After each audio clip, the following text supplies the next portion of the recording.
O princípio fundamental da contagem é muito simples. Ele é subdividido em dois princípios, o princípio aditivo e o princípio multiplicativo. No princípio aditivo, a gente vai somar e no princípio multiplicativo, multiplicar. A dica é a seguinte, você vai somar quando for ou e multiplicar quando for e. Como assim, professor? Observe esse exemplo que você vai entender. Olha só. Dispondo de 4 calças e 4 camisas, de quantas maneiras diferentes posso me vestir? A pergunta é a seguinte: e ou? Olha só. Será que eu preciso de calça ou camisa? Ou eu preciso de calça e camisa? Tem que ser e, né? Eu preciso de calça e camisa para me vestir. Se for calça ou camisa, eu vou andar pelado por aí, vou estar sem calça ou sem camisa, certo? Se é e, multiplica.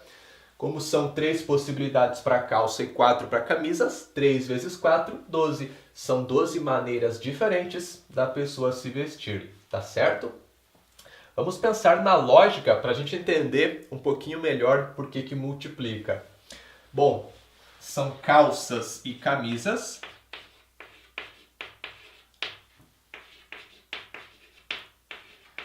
Onde existem 3 calças diferentes. Podemos diferenciá-las pela cor. Pode ser uma branca, uma preta e uma azul. Já as camisas são 4 diferentes. Também diferenciamos pelas cores. Pode ser uma camisa branca, uma preta, uma azul e uma vermelha, certo? Ok. Se eu pego a calça branca, eu posso usar essa calça com qualquer uma das 4 camisas, tranquilo? Posso usar a calça branca com a camisa branca, a calça branca com a camisa preta, a calça branca com a camisa azul ou ainda a calça branca com a camisa vermelha. Já são 4 possibilidades, perfeito. Agora, se eu pego a calça preta, eu também posso usar com qualquer uma das 4 camisas. Posso pegar a calça preta com a camisa branca, a calça preta com a camisa preta, a calça preta com a camisa azul, ou ainda a calça preta com a camisa vermelha. São mais 4 possibilidades, já dá 8. E por fim, com a calça azul, podemos usá-la com a camisa branca, ou com a camisa preta, ou com a camisa azul, ou ainda com a camisa vermelha. São mais 4 possibilidades, resultando o total de 12. Bem fácil. Para cada calça, eu posso combinar essa calça com 4 camisas diferentes, né? Como são 3 calças, 3 vezes 4 vai dar o 12. Maravilha! Agora, observe esse outro exemplo. Dispondo de 2 modelos de sapato e 3 modelos de tênis, de quantos modos distintos posso escolher um calçado? E agora, será que é e ou é ou? Pensa um pouquinho. Eu vou usar tênis e sapato? Tem como usar tênis e sapato ao mesmo tempo? Não, né? Nesse caso é ou, tem que ser ou um ou outro. Ou eu uso tênis ou eu uso sapato. Se é ou, você vai somar. São 2 modelos de sapato e 3 modelos de tênis. 2 mais 3, 5. São 5 modos distintos para escolher o calçado. Ou pega um dos 2 tênis, ou pega um dos 2 sapatos, né? Ou um dos 3 tênis, ok? A partir de agora vamos desenvolver a aula já resolvendo as questões do Enem. Olha só a primeira.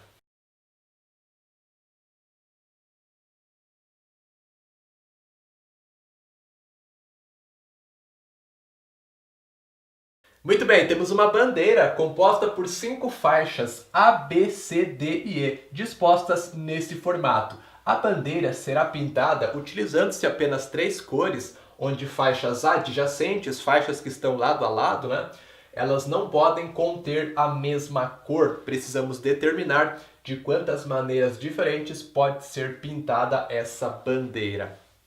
Seguinte, sempre que você tem que tomar uma decisão, você divide essa decisão a ser tomada em decisões mais simples. Como assim, professor? A gente vai sempre observar etapa por etapa, quantas possibilidades eu tenho para cada etapa. Nesse caso, quais são as etapas? A gente vai analisar faixa por faixa. quantas possibilidades temos para pintar cada faixa. Aí depois a gente observa o total, certo? Então, iniciando pela faixa A, primeira etapa. Quantas possibilidades a gente tem para pintar essa faixa? 3. Eu posso usar qualquer uma das 3 cores, porque é a primeira faixa, né? Estou começando ali. Ok. Na sequência, vamos para a faixa B. Quantas possibilidades eu tenho para pintar essa faixa? 2, porque a faixa B está do lado da faixa A. Ela não pode ter a mesma cor que a faixa A. Eu não sei qual cor eu usei na faixa A, mas ficou uma das 3 ali. Então essa cor que ficou eu não posso usar na faixa B. Das 3 cores não posso usar uma, sobram 2. São 2 possibilidades para pintar a faixa B. Maravilha! Na sequência, próxima etapa, faixa C. A gente tem uma única possibilidade para ela, porque essa faixa está do lado da C, está do lado da faixa B e também da faixa A. Eu não posso usar a cor que ficou na faixa A, nem a cor que ficou na faixa B. Das 3 não posso usar 2, sobra uma cor só. Maravilha! Depois vamos para a faixa D. Novamente, a gente tem uma única possibilidade para ela. Essa faixa está do lado da A e também da C. A gente não vai poder usar, portanto, 2 cores, né? Sobra uma só. E por fim, na última faixa, na faixa E, temos 2 possibilidades. Essa faixa está do lado apenas da faixa D. Eu só não posso usar a cor que ficou na faixa D. Das 3 não posso usar uma, sobram 2. Então esse produto me dá o total de possibilidades de pintar essa bandeira. Por que o produto dos valores? Porque para pintar a bandeira, eu preciso pintar todas as faixas, né? Eu tenho que pintar a faixa A, e a B, e a C, e a D, e a E. Certo? Então multiplica, isso vai dar 12. São 12 possibilidades para pintar a bandeira com essas condições impostas pelo problema, o nosso gabarito na letra B.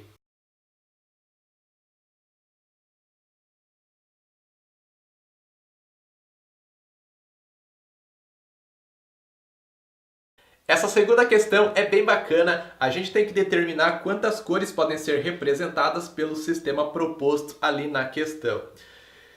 Muito bem. Temos 3 símbolos que identificam as 3 cores primárias, azul, amarelo e vermelho. Aí o que acontece? A justaposição de 2 desses símbolos, ou seja, combinando 2 desses símbolos, obtemos as cores secundárias. Então, a gente tem que pensar assim, quantas cores secundárias conseguimos obter? 9, certo? Porque são 3 símbolos. Então, 3 vezes 3 dá 9. Olha só, eu tenho aqui as cores primárias, né? Azul, amarelo e vermelho. Aí eu posso pegar o azul e combinar com o próprio azul, ou com o amarelo, ou com o vermelho. Se eu pego o azul, eu tenho 3 possibilidades para fazer a justaposição. A mesma coisa acontece com os outros 2 símbolos. Pegando o amarelo, eu vou ter 3 possibilidades, e pegando o vermelho, são mais 3. Então, 3 vezes 3 dá um total de 9 cores secundárias que a gente consegue obter. Beleza. Aí, esses símbolos eles podem ainda serem combinados com os símbolos que representam as cores preto e branco para determinar as cores claras e escuras, né? Então eu multiplico isso por 2, porque cada cor cada cor secundária pode ser clara ou escura. Então multiplica isso por 2. Dá um total de 18 cores. 18 cores que a gente consegue obter combinando, fazendo a justaposição ali dos símbolos. Porém, tem mais 2 cores que a gente tem um símbolo pronto que traz essas cores. Quais são elas? O preto e o branco, né? A gente tem ali um símbolo para o preto, que é o quadrado cheio, e um símbolo para o branco, que é o quadrado vazio. Então, além dessas 18 cores que a gente obtém fazendo a combinação dos símbolos, tem mais as cores preto e branco, né? 18 mais 2 dá um total de 20 cores. A gente consegue representar 20 cores com o sistema proposto, gabarito letra C. Vamos falar agora de permutações, arranjos e combinações, as demais técnicas da análise combinatória, que na verdade são apenas aplicações do princípio fundamental da contagem. Antes, porém, precisamos conhecer o que é fatorial. O símbolo de fatorial é o ponto de exclamação. Sempre que ele aparecer na matemática, temos um fatorial. Olha só, seja n um número natural maior que 1, o fatorial de n, representado por n exclamação, é dado por n, que multiplica n menos 1, que multiplica n menos 2, que multiplica n menos 3, e assim vai até chegar no 1. O que isso quer dizer, professor? Por exemplo, fatorial de 3 é simplesmente 3 vezes 2 vezes 1. 3 vezes 2 é 6, 6 vezes 1, 6. O fatorial de 3 é 6. Mais um exemplo, fatorial de 5 é 5 vezes 4 vezes 3 vezes 2 vezes 1. 5 vezes 4, 20. 20 vezes 3, 60. 60 vezes 2, 120. 120 vezes 1, 120. Fatorial de 4 é 4 vezes 3 vezes 2 vezes 1. Fatorial de 6 é 6 vezes 5 vezes 4 vezes 3 vezes 2 vezes 1 e assim por diante. Bem fácil. E se a gente tiver, por exemplo, 10 fatorial sobre 8 fatorial? Como resolver essa divisão? Você pode desenvolver o 10 fatorial que está em cima, desenvolver o 8 fatorial que está embaixo e aí dividir. Porém, tem um jeito mais fácil de resolver isso, que é simplificando. Como que a gente vai simplificar? Bom, a gente não precisa desenvolver um fatorial até o final. Você pode parar antes, é só colocar o fatorial no número que você vai parar. Como assim? Eu posso pegar o 10 fatorial e fazer 10 vezes 9 vezes 8 e aí não continuar, parar no 8. Se eu quero parar no 8, é só eu colocar fatorial nele. Porque 8 fatorial é 8 vezes 7 vezes 6 vezes 5 vezes 4 vezes 3 vezes 2 vezes 1. Então é a mesma coisa, né, que eu pegar e desenvolver o 10 fatorial. Beleza. Por que eu parei no 8 fatorial? Porque é justamente o 8 fatorial que está lá embaixo. Aí eu vou simplificar. 8 fatorial sobre 8 fatorial simplifica. 9 vezes 10, 90. Muito bem, aqui a gente viu que ele tem que ser um número natural maior que 1. Então vai ser 2, 3, 4, 5, 6, 7 e assim vai. Porém, se o n for 0 ou 1, quanto dá o fatorial? É 1 por definição, certo? Beleza, agora sim podemos falar de permutação. O que é permutar? Permutar é trocar. Então, fazer uma permutação é simplesmente pegar coisas e trocar elas de lugar entre si. Bom, a permutação vai servir para a gente resolver problemas desse tipo. De quantas maneiras podemos ordenar n objetos distintos em n posições? A gente vai ter n coisas diferentes para colocar em n lugares. De quantas maneiras podemos fazer isso? É uma permutação. Basta que a gente calcule o fatorial de n. Por exemplo, de quantas maneiras podemos formar uma fila com 3 pessoas? São 3 pessoas e a gente tem que ordenar elas em três lugares, né? Em 3 posições. Então, é uma permutação. Bom, para resolver isso é só fazer o fatorial de n. Então, é o fatorial de 3, que é 3 vezes 2 vezes 1. 3 vezes 2, 6. 6 vezes 1, 6. Existem 6 possibilidades para isso. Bom, é só a gente pensar no princípio fundamental da contagem, não precisa nem pensar em permutação. Você pega o primeiro lugar da fila, quantas possibilidades você tem para ele? 3. Qualquer uma das 3 pessoas podem ficar nesse primeiro lugar, certo? Aí você vai para o segundo lugar da fila. Bom, das 3 pessoas, tem uma que ficou no primeiro lugar, certo? Então, das 3 pessoas, uma já ficou no primeiro lugar, sobram 2. São 2 possibilidades para o segundo lugar. E para o terceiro lugar vai ter uma única possibilidade, né? Porque já ficou uma pessoa no primeiro lugar, uma pessoa no segundo, vai sobrar uma pessoa só para o último lugar. Então fica 1. 3 vezes 2 vezes 1 dá o 6. Então, na verdade, permutação é simplesmente o princípio fundamental da contagem, não tem segredo, tá bom? Mais um exemplo. Quantos são os anagramas da palavra banana? O que é um anagrama? Muito simples, é quando a gente pega e permuta as letras de uma palavra, só isso. Você troca as letras de uma palavra de posição entre si, permuta essas letras, você obtém uma nova palavra que não necessariamente precisa ter sentido, né? Tá? Isso é um anagrama. Por exemplo, se eu pego a palavra amor, trocando as letras de lugar, eu consigo obter a palavra Roma. Roma é um anagrama da palavra amor. Perfeito. Então nós temos ali a palavra banana. São quantas letras? 1, 2, 3, 4, 5, 6.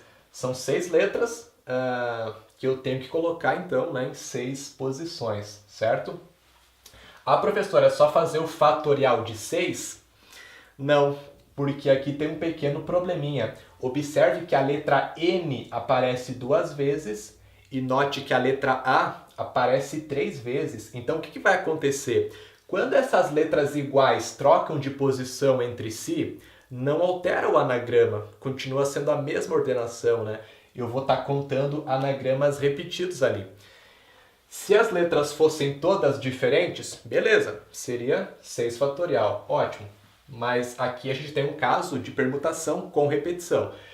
Aí como que a gente vai fazer? Primeiro permutamos todos os objetos, 6 fatorial. Aí a gente tem que dividir esse 6 fatorial pelo fatorial do número de vezes que aparece cada letra repetida. Bom, quais são as letras repetidas? N e A, tranquilo? O N aparece quantas vezes? 2. Então eu tenho que dividir por 2 fatorial. E o A aparece quantas vezes? 3. Além de dividir por 2 fatorial, eu tenho que dividir então por 3 fatorial também. Ok? Esse 2 fatorial resulta 2. Ele corresponde ao número de anagramas repetidos que a gente vai encontrar quando permuta as letras N. E esse 3 fatorial resulta 6. É o número de anagramas repetidos que a gente obtém quando permuta as letras A, que são iguais, as 3 letras A. Então a gente divide para contar os anagramas uma vez só. Muito bem. 6 fatorial, 6 vezes 5 vezes 4 vezes 3. Aí eu vou parar no 3, coloco fatorial para poder simplificar com o 3 fatorial que está lá embaixo. 6 vezes 5, 30, vezes 4, 120, dividido para 2 fatorial, fica 120 sobre 2, que dá 60. São 60 anagramas na palavra banana.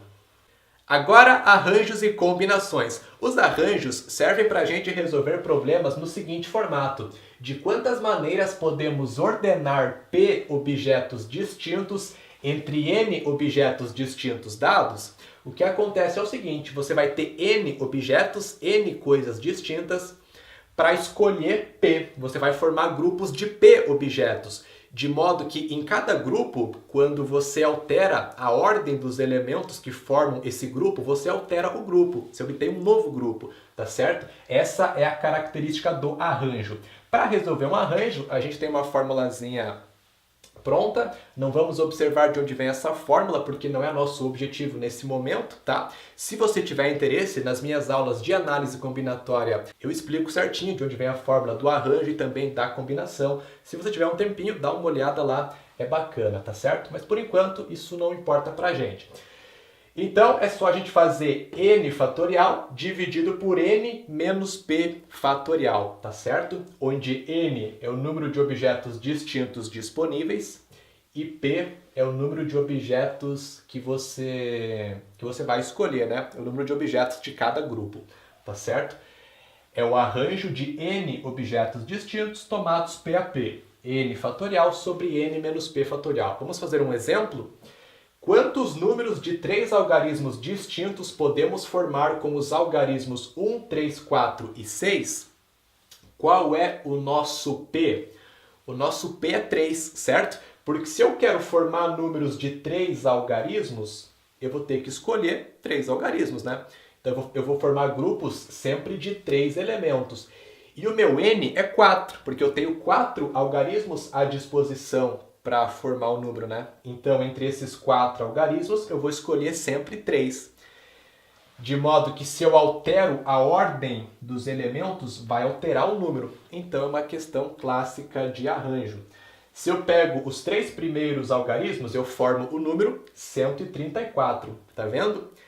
Agora, se eu escolho esses mesmos 3, porém mudo a ordem, coloco o 3 primeiro, o 1 depois e o 4 na sequência, fica 314. É a mesma escolha, os mesmos 3 que eu escolhi, só que eu alterei a ordem deles.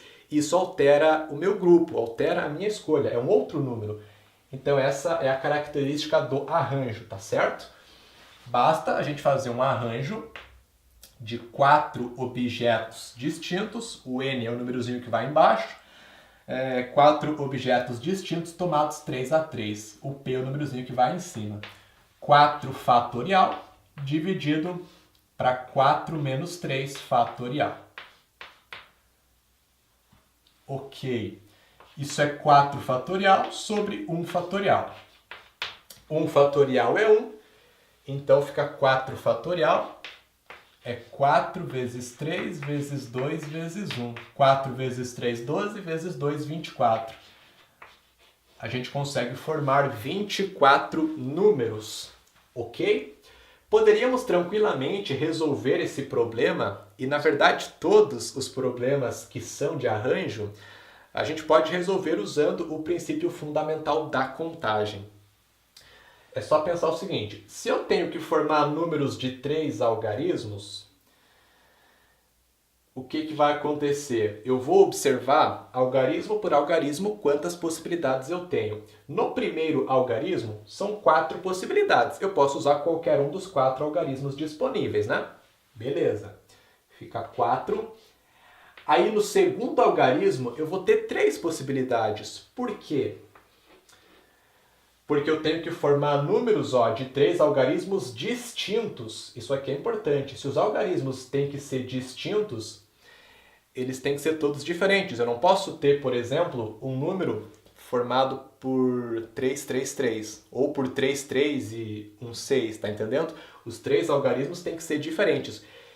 Então, eu não vou poder usar no segundo algarismo o mesmo algarismo que eu usei no primeiro, tá?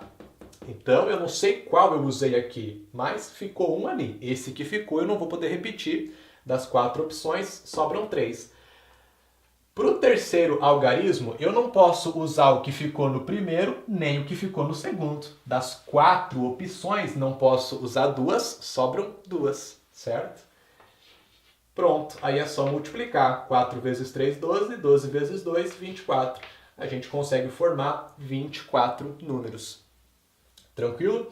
Então, esse é o arranjo. Eu acredito que ele não ajuda muito, tá? Princípio fundamental da contagem dá conta.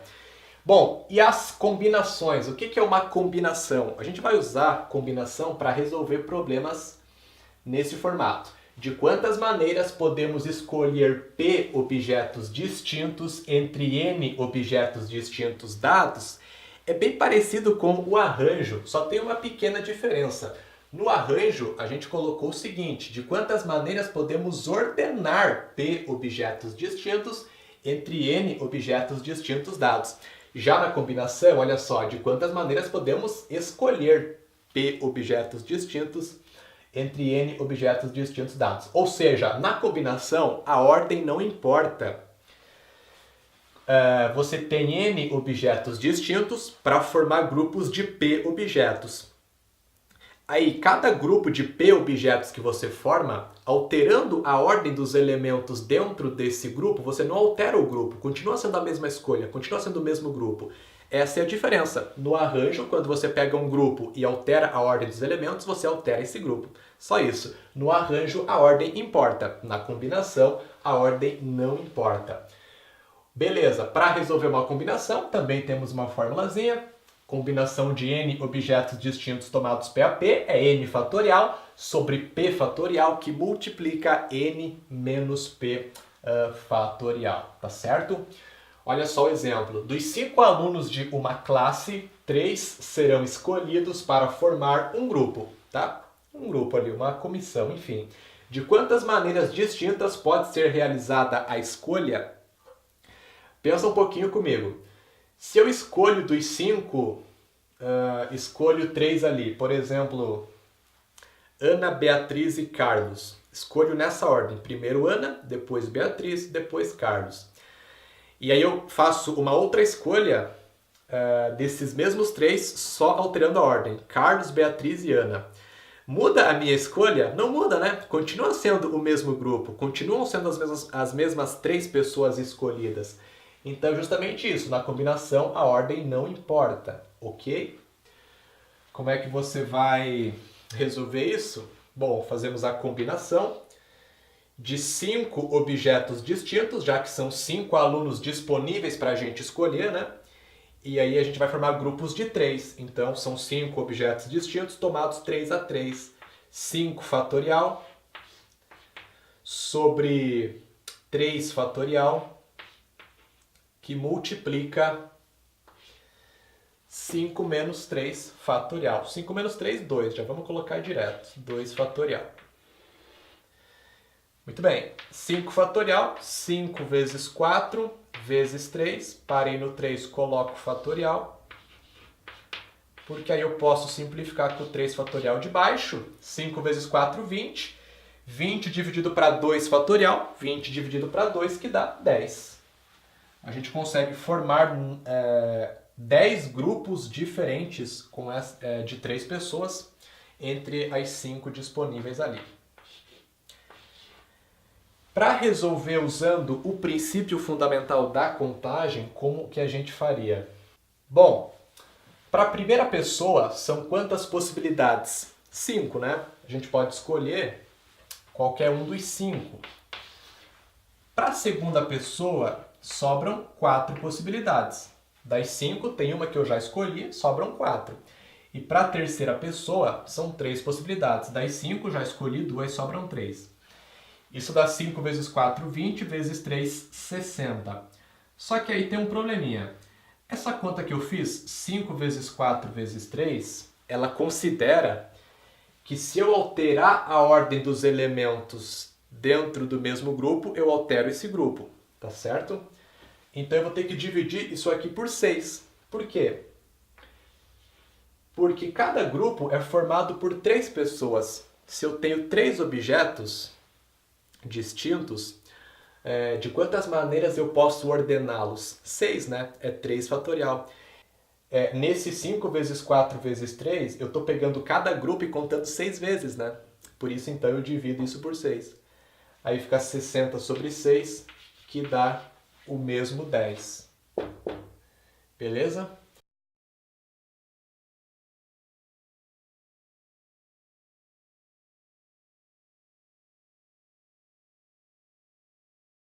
Questãozinha que caiu no Enem. Então, uma família composta por 7 pessoas fará uma viagem de avião, onde o avião apresenta 9 poltronas livres. Precisamos determinar o número de formas distintas de se acomodar a família nesse voo.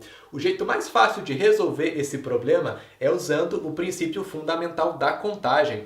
A gente vai analisar pessoa por pessoa quantas possibilidades ela tem para escolher o seu assento. Vamos lá. A primeira pessoa possui 9 possibilidades, certo? Ela pode escolher qualquer uma das 9 poltronas livres. Já a segunda pessoa terá 8 opções, porque das 9 poltronas, uma já foi escolhida pela primeira pessoa, né? Então sobram 8. A terceira pessoa terá 7 opções, das 9, 2 já foram escolhidas, e assim vai. A quarta pessoa tem 6 opções. A quinta pessoa, 5 opções. A sexta, 4. E a última pessoa tem 3 opções de poltrona. O resultado do problema é esse produto. 9 vezes 8 vezes 7 vezes 6 vezes 5 vezes 4 vezes 3. Ah, professora, mas não está no gabarito isso aí. Está errado? Não. É só você analisar as alternativas aqui. A alternativa A traz para a gente 9 fatorial sobre 2 fatorial. Se você desenvolver o 9 fatorial até chegar no 2 e simplificar o 2 fatorial, vai resultar exatamente, né? 9 vezes 8 vezes 7 vezes 6 vezes 5 vezes 4 vezes 3. Então, o nosso gabarito está na letra A. Um outro jeito de resolver o problema seria pensar em arranjo ou combinação, né? porque nós temos 9 lugares disponíveis para escolher 7 lugares, certo? Você tem N objetos e vai formar grupos de P, onde o N é 9 e o P é 7. Será que é arranjo ou combinação? Você tem que observar se a ordem vai importar, certo? Nesse caso, a ordem importa, porque alterando a ordem, eu vou alterar o lugar que cada pessoa vai sentar, né? Então é arranjo. Basta eu fazer um arranjo de 9 objetos distintos tomados 7 a 7. É 9 fatorial dividido por 9 menos 7 fatorial.